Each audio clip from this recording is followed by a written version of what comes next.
concession. Dans les Ah, cathédrales. d'accord. Bon, j'étais assez gênée. C'est vrai que j'ai jamais payé. C'est vrai que les cathédrales appartiennent à l'État. Les cathédrales en France appartiennent à l'État, tout à fait. Les églises appartiennent aux villes, en principe, c'est depuis la loi de 1905. Et je crois qu'on se pose un problème parce que je ne suis pas d'accord avec cette idée, parce que d'abord, ça ne nous permettra pas de restaurer les églises, par exemple. Oui. Parce que quelle cathédrale va-t-il faire payer? Les cathédrales qui attirent vraiment beaucoup de monde, c'est Notre-Dame, etc., qui appartiennent à l'État. Et effectivement, c'est à l'État de les restaurer, qui a les moyens de les restaurer, contrairement à ce qu'on dit. Oui. Et pour les églises parisiennes, par exemple, qui sont dans un état absolument désastreux, on ne va pas faire payer l'entrée parce qu'il n'y a déjà pas beaucoup de monde qui les visite alors qu'elles sont magnifiques. Oui. Donc c'est absurde.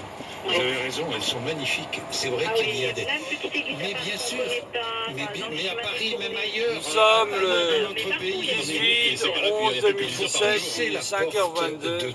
des églises, de Ouais. toutes les églises, et pas Tout que à les fait. églises, les temples aussi, il y en a qui sont... C'est vrai que c'est tout à fait... Ce sont des trésors. Tout Des à fait, ce sont trésors, nos et- trésors, oui.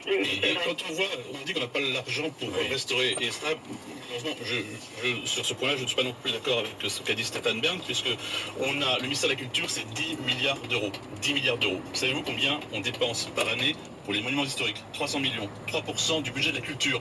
Donc c'est même au niveau de la culture qu'il faudra peut-être une répartition un peu plus équitable. Mais évidemment, c'est à l'intérieur même du budget de la culture. On double simplement de 300, on passe à 600 millions, et la question... Comme sur un National 67, Moi, je fais entre partie de la presse, Langres je sais très bien, et mais enfin bon, il y a Saint-Dizier. peut-être 300 millions, 600 millions. Ouais, je suis d'accord.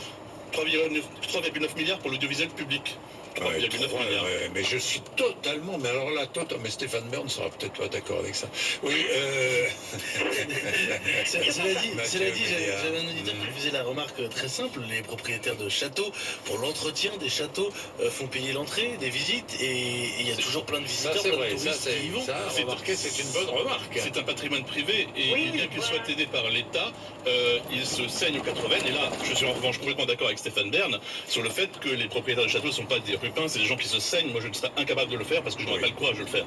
Oui. Donc, il faut bien sûr aider, mais c'est normal ça que les châteaux soient... Là, on les a dans un patrimoine public.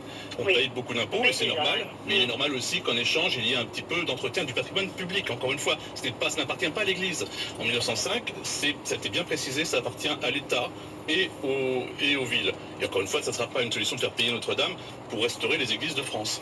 Bien, oui. Et l'autre idée de Stéphane Bern, au passage, juste une loterie nationale pour financer un peu de restauration du patrimoine, ça vous semble être une bonne Complètement, idée? c'est une très excellente idée. C'est une idée qui a été lancée par François Mazière, qui a été soutenue par François Mazière il y a très longtemps. C'est une idée qui court depuis longtemps et il faudra bien qu'on y arrive. Ceci dit, ça ne résoudra pas tout. Mais bien sûr, il faut donner plus de patrimoine. En revanche, je ne suis pas d'accord avec cette idée, vraiment, qu'on n'a pas les moyens en France d'entretenir le patrimoine. On l'a, on n'a pas la volonté. Ça, c'est autre chose. Il y a combien de cathédrales en France? Je n'ai pas des comptes précis, mais je dirais une cinquantaine, un par diocèse, par évêché, pardon. Par évêché, oui. Excusez-moi. Donc, oui, peut-être une cinquantaine, Cinquantaine, il y en a quoi? Il y en a 4, 5, 6, peut-être une petite dizaine célèbres. Très visité, oui, je dirais qu'il y a la cathédrale Notre-Dame, c'est vrai que c'est difficile de rentrer dans la cathédrale Notre-Dame de Paris. Vous avez Chartres, vous avez peut-être Saint-Denis, voilà, Rouen, la cathédrale de Rouen, oui, tout à fait. Mais par exemple, la cathédrale de Rouen qui est magnifique et que l'État entretient d'ailleurs très bien, il faut le dire, la direction générale culturelle de Bruxelles est excellente. Je parlais de Lyon, par exemple.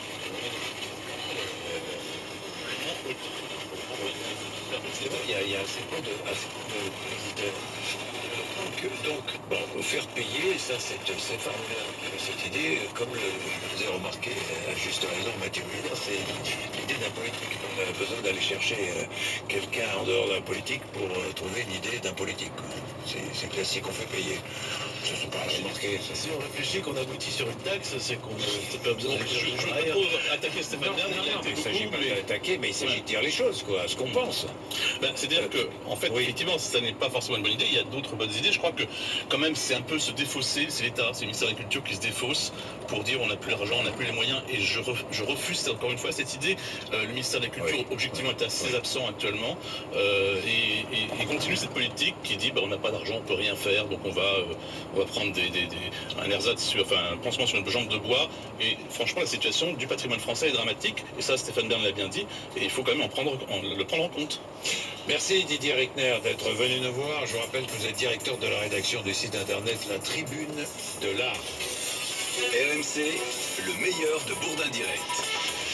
Que faisiez-vous le 13 novembre 2015? Eh bien, nous allons prendre Guillaume, qui est à Saint-Priest.